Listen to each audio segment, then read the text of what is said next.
I'm going to do this. Hello, everybody. Yeah. Hello, everybody. Welcome back to technology class. And please subscribe for us. Leave a like down below.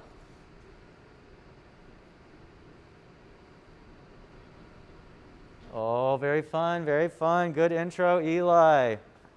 Like Eli said, leave us a like and subscribe down below. We're working on some 3D printing today, and let's see what our 3D printer, Black Panther, is up to. If you joined us earlier today for our previous live stream, you saw it making something that looked kind of like this, but it wasn't finished. And I told you, come back later, we would have it finished. This is it. This is what it made. This is an 8-sided die. So it's got the numbers printed on here. If you zoom in, Livia, you can zoom in. You might be able to see those numbers. By the way, how does the audio sound, Sam? Are we good on audio? He's hearing me 30 seconds ago in the past, so give him about 30 seconds and he'll get back to me. But cool. Yeah, that's the 10, no, this is the 8-sided die. Oh, he's giving me the thumbs up. Cool. Perfect. So it sounds like the audio is good. This is the 8-sided die. Over here, what we're printing now is a 10-sided die, or a D10 for those of you in the know. It's going to take a while. It's going to take 16 minutes. So if you want to come back in 16, no, stay here. Don't go anywhere. Stay here. But maybe in a future live stream, we'll have this D10 completed. And then I'll have my 6-sided die, my 8-sided die, my 10-sided die, and life will be good. Because that's how I make certain decisions in class. When I need to be totally random, we roll the dice to figure out who's going to go first. Cool. Well, so we wanted to talk about 3D printing. You know, 3D printing is so cool. Unfortunately, we don't get to do it a whole lot in 6th grade. Although this camera could have been made by somebody in 6th grade if they took TSSA. More about that later. But in general, you don't get to do 3D printing until 7th grade or 8th grade. So if you are interested in learning 3D printing, you may want to take this class in 7th grade or 8th grade, because you could make something like this, or like, oh, this one's nice. I like this one. You could make something like these. Oh, so the big white one, this is Oracle Arena, which is a big basketball stadium. And that was made by one of my 7th graders this year. And this blue one, this is a log cabin. This was made by one of my 7th graders this year. So if 3D printing seems like something that would be really fun for you, you might want to sign up for technology class next year. How does it work briefly? Like, how would you get like a really quick rundown on how 3D printing works? Works with plastic. Most 3D printing is done with plastic, and that's what we're doing here. And the plastic starts out as a thin filament like this. And that filament gets heated up by the 3D printer, specifically by the extruder, which is the head that's moving back and forth there. Gets heated up by the extruder, and it comes out as a thin strand of plastic goo. And it works layer by layer. The plastic goo turns into camera or cabin or dice. And it works layer by layer. So it starts by printing the bottom layer, and then another layer, and another layer. And that's how 3D printing works. And you kind of have to be patient for it. Now we're down to 14 minutes. Question? How are you showing the windmill? Which one are you going to show? The windmill? Oh, yeah, come on up. Now you're going to have to turn up his mic, and you're going to have to turn down my mic. So turn up his mic and turn down mine over here. So we're going to do that. You got to bring him up. In technology class, you get to make stuff like the windmill. And this windmill was made by Abby Lane. She did a great job on the windmill.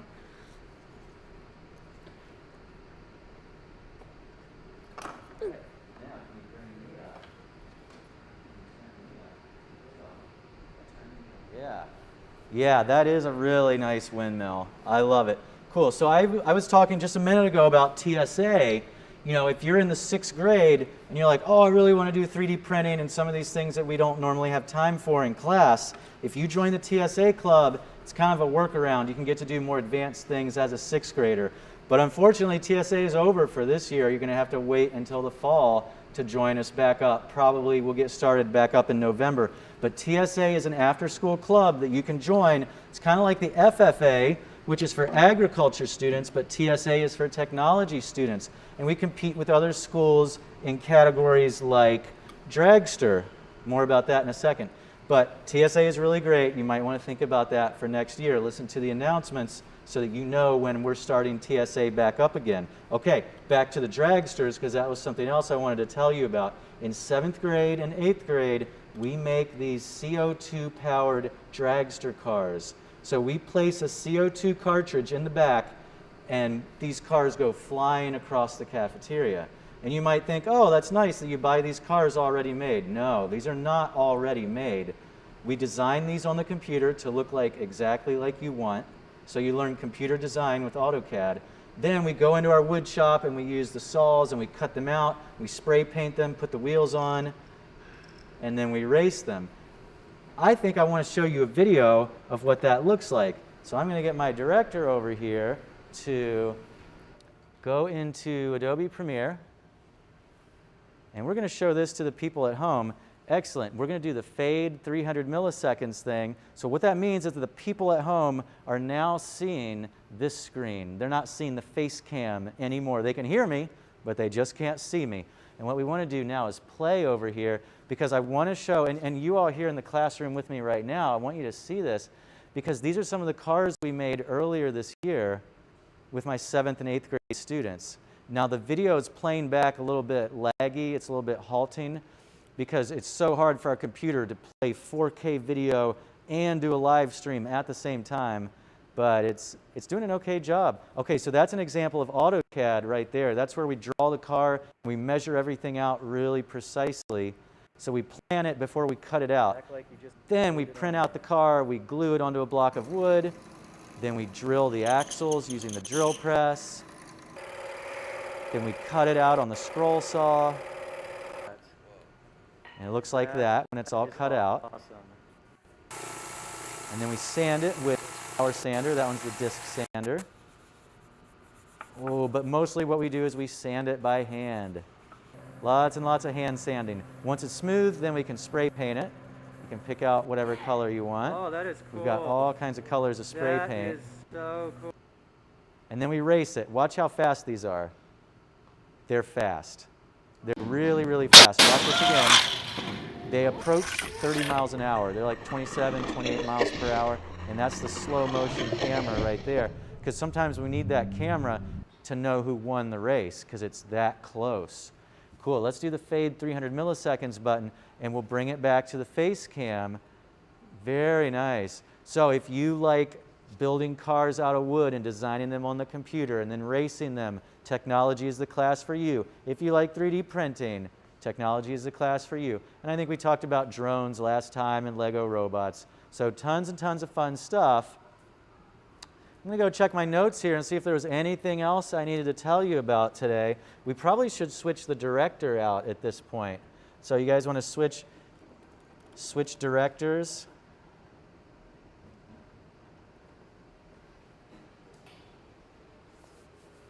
So you guys want to switch, and I think we're good with the audio, so you're not going to need headphones or anything like that. I think what I want to do now, how many more minutes do we have on our printer? 10 minutes. So you guys want to switch close-up of this? I think we're good with the audio, so you're not going to need headphones or anything like that. The people at home might be able to see what's going on in there a little bit. You can probably see a little bit of the white. 10 minutes. So you guys want to switch close-up of this? I think we're good with the audio, so you're not going to need headphones or anything like that. The people at home might be able. We did not want that. You can probably see a little bit of the layering where it's building up the D10 die. Not bad. Okay, well the last thing I want to do for everybody today is give you a little tour of our classroom. Starting with the outside world. Not too many people have ever seen the outside world in our classroom. Look out there. I think I can see people walking around the track. Now, Olivia, I'll teach you something about how the camera works. You see how bright it is? It's so bright. What we're going to do is we're going to change the aperture on the camera. There's a big circular dial by your right thumb. If you put your right thumb on there, on the camera, This big circular dial. Yeah, we're going to roll that down, and that changes the aperture, which makes it darker and darker and darker until, holy cow, we can see the outside world. There's a world beyond the borders of this classroom. Through the fence, there's the outside world. Look at the children frolicking on the grass. Look how happy they are. That's pretty nice. Okay, now let's see how dark it is in here. So if you tried to point the camera at me as I'm showing off our shop area, am I really dark now? Okay, you're going to have to fix me. So you're going to have to roll that aperture dial until the camera opens up enough so that I'm properly exposed. So go ahead and try it. We're going to roll the aperture dial. Is it working? Okay, good. Now we're back. So the outside world is super bright, but at least I am properly exposed. Cool. Well, I wanted everybody to see over there, to see our shop. That's it. I love it. And while we're at it, on the tour, we can show people the studio over here. This is really nice. Ooh. And I always like to show people the recording studio over here. Ooh, a recording studio.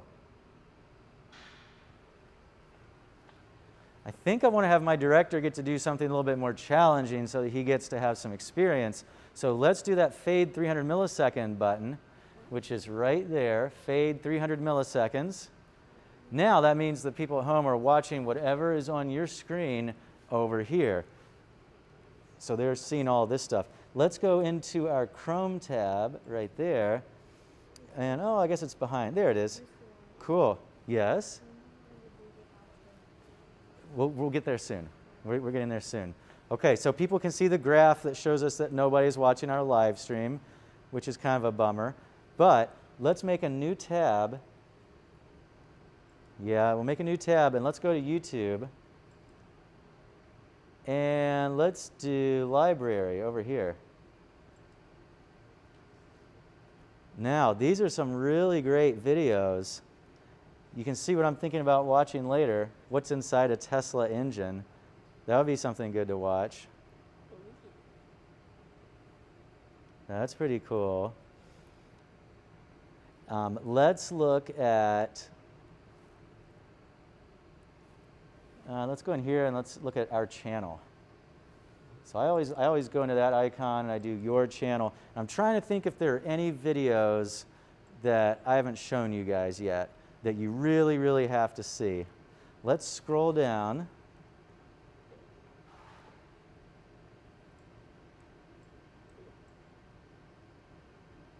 Oh, we haven't done the 360 Lego robots or the Tinkercad stuff. The 360, let's do that one because people really need to see that one. Yeah, do the 360 Lego robots.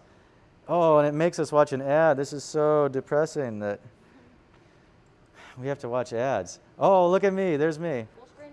Well, yeah, let's do full screen. And what I wanted people to see is that we recorded this video with a 360-degree camera, so you can click and drag with your mouse, and you can move it all around. Keep going. Tell me that's not the coolest thing you've ever seen. Don't even need to pay attention. Right. Yeah, you don't have to watch that guy.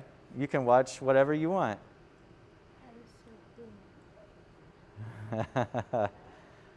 Look at that big audio board. Recording stuff. Yeah, lots and lots of audio recording technology. Got the mic. Yeah, and now you can drive around and see this guy's Lego robot. Isn't that cool? So the camera is on the robot. It's a small GoPro 360 camera. And we can move this thing around and see it fighting with other robots in 360 degrees. Whoa, this is cool. Look, fighting each other. Yep. Yep. That's pretty cool. Hey. It looks like I'm going through surgery. Right, right. It feels like you're the patient and you're watching all these people operating on you. Yeah. I feel like an ant. Yeah. Totally. Well, you can see the floor, you can see the ceiling, you can see everything because it's 360 degrees. Get away from me. Well, anyway, we should probably work on wrapping this thing up and getting ready for our outro. So go ahead and turn up Sam's mic to 3 o'clock, and we can turn me off. There we go. Turn that all the way up to 3 o'clock. Keep going right about there. And we got to bring it back to the Facecam. So do that fade button. Bring it back to the Facecam. There he is. And well, thank you so much, guys, for watching, and see you next time. And we really appreciate you watching. Bye.